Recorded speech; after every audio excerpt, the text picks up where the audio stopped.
Hello guys, how are you. आप कैसे हैं? आशा करते हैं आप स्वस्थ होंगे, मस्त होंगे, खुश होंगे। आज हम एक्सरसाइज 2.3 जिसका नाम है बहुपद, इसको क्वेश्चन नंबर 2 सरल करेंगे। क्वेश्चन नंबर 2 है, गुणनखंड प्रमेय लागू करके बताओ कि निम्नलिखित स्थितियों में से प्रत्येक स्थिति में gx इसका गुणनखंड है, वो px बहुपद का एक गुणनखंड है या नहीं है। तो चलिए आज हम पहला इसका सब पार्ट सरल करते हैं। तो हमें दिया हुआ है px बराबर 2x³ plus x² minus 2x minus 1। इसका एक गुणनखंड दिया हुआ है भाई gx बराबर x प्लस 1। तो हमें अब क्या करना पड़ेगा इसके लिए भाई? इसके लिए हमें पहले gx बराबर 0 रखना पड़ेगा। gx बराबर 0 रखने पर तो gx का मान है हमारा x प्लस 1, इसलिए हम x प्लस बराबर 1 0 रखते हैं। देखते हैं क्या होता है भैया।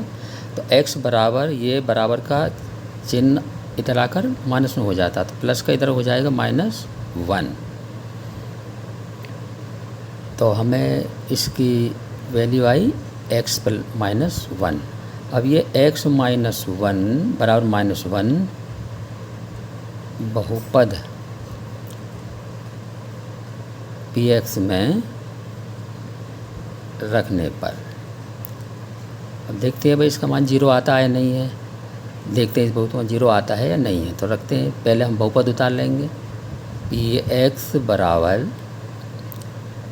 2x³ plus x² minus 2x और -1।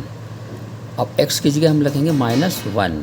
तो p -1 बराबर 2 और -1 की घात है 3 कर देंगे यहाँ, प्लस इस x की घात 2 है तो हम यहाँ -1 लेकर इसकी घात 2 कर देंगे। -2 और इस x की घात, कोई घात नहीं है 1, तो इसलिए यहाँ 1 रहेगा और यहाँ -1 रहेगा। तो अब 2 इसकी 1 की घात 3 का मतलब है 1 की 3 बार गुणा, प्लस इस 1 की घात 2 का मतलब है इसकी 2 बार गुणा, माइनस प्लस ब्रैकेट खोलेंगे तो माइनस प्लस प्लस हो जाएगा, इसलिए आ जाएगा 2 एकम 2 और यह -1 बचेगा बराबर 2। अब देखो इस माइनस से ये माइनस कट गया, तो 1 का 1 प्लस में होगा और एक माइनस में, तो 1 का 1 तो यहाँ माइनस में 1 आ गया, ये प्लस माइनस माइनस कट गया ये, तो 1 का 1, तो ये 1 का यहाँ 1 ही आया भाई हमारे पास अब ये 1। उसके बाद हमारे पास बचा है +2 और ये -1। अब ये माइनस प्लस क्या हो जाएगा, ब्रैकेट खोलेंगे तो ये माइनस का 2 आ जाएगा, यहाँ +1 +2 और -1। अब हम क्या करें, या तो प्लस माइनस को काट दें भाई, प्लस माइनस को, या माइनस और प्लस वालों को एक साथ अब हम ऐड भी कर सकते हैं। चलो काट लेते हैं इनको। ये माइनस का 2 है, ये प्लस का 2 है, तो इससे ये कट गया। ये प्लस का 1 है, ये माइनस का 1 है, इससे ये कट गया। तो अब हमारे पास p -1 की वैल्यू कितनी आई भाई? 0 आई। अब चूँकि p -1 इजकल टू 0 आ गई है, जिस बहुपद का मान 0 हो गया, इसलिए अब हम यहाँ लिखेंगे भाई कि gx जो गुणनखंड में दिया हुआ है वो px का एक गुणनखंड है, यानी px बहुपद का एक गुणनखंड है। इस प्रकार ये सिद्ध हो गया, प्रूफ हो गया। कोई परेशानी हो तो कमेंट्स में बताएं। अब हम इसका सेकंड पार्ट सरल करेंगे। इसका सेकंड पार्ट है px बराबर x³ plus 3x² plus 3x plus 1, और जबकि हमें इसका एक गुणनखंड दिया हुआ है gx बराबर x प्लस 2।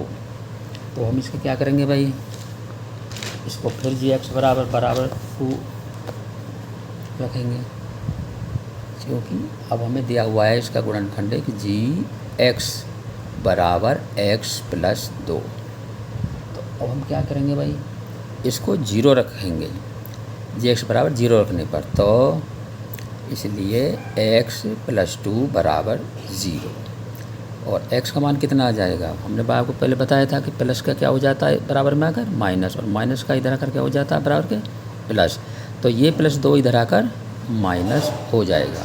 अब इस x बराबर -2 का मान ही इस हम बहुपद में रखेंगे और देखते हैं कि भाई 0 आता है या नहीं। चलो रखते हैं इसका मान। अब तो इसलिए x का मान बहुपद px में रखने पर,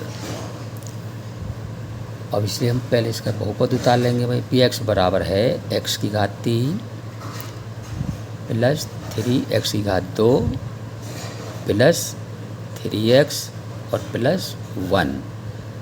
अब इसकी वैल्यू कितनी है x की -2, तो अब यहाँ लिख देंगे p -2 बराबर, अब ये x की घात 3 है तो इसलिए यहाँ 2 की घात 3 हो जाएगी भैया, प्लस 3 और x की 2 की जगह क्या लिखेंगे -2, जो हमारा मान आया निकल के। तो -2 2 है तो इसकी घात 2 लगा देंगे यहाँ, प्लस 3, x पे कोई घात नहीं है इसलिए हम सिंगल -2 आ जाएगा भाई, और प्लस 1।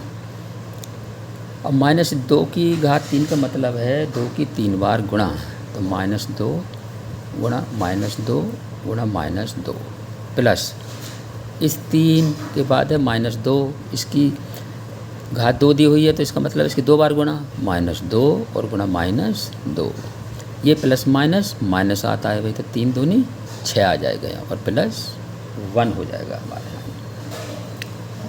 चलिए अब इसको सरल करते हैं। ये तो माइनस से माइनस कट गया, प्लस हो गया, तो प्लस में फिर माइनस की गुणा करेंगे तो माइनस ही आ जाएगा, तो 2 दूनी 4 दूनी 8, इसका आंसर आया 8 भाई।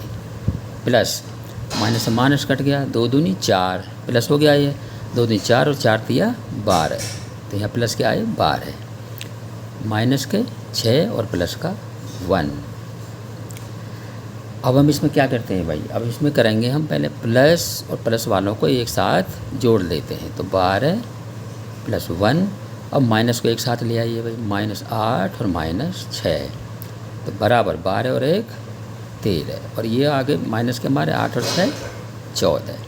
तो अब हम देखते हैं कि भाई P2 का मान रखने पर हमारे पास बहुपद का जो वैल्यू निकल कर आई है वह है -1, यानी 1 आया। अब चूँकि 0 आता तभी तो इसका ही गुणनखंड माना जाता है, इसलिए अब हम लिख सकते हैं कि P-2 बराबर नहीं है 0 के, क्योंकि इसका मान 1 आया। इसलिए अब हम लिख सकते हैं भाई कि gx जो हमारे पास दिया हुआ है गुणनखंड प्लस 2, वह px बहुपद का एक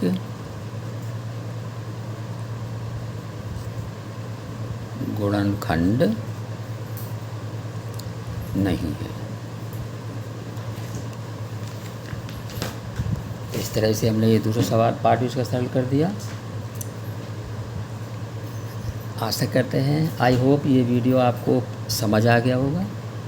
ये वीडियो अपने दोस्तों को शेयर करें तथा चैनल को लाइक और सब्सक्राइब अवश्य करें। वीडियो देखने के लिए आपका बहुत बहुत धन्यवाद। और एक बात कोई समझ में नहीं आती है तो कमेंट करके आप पूछ भी सकते हैं। Thanks a lot of keep video watching guys.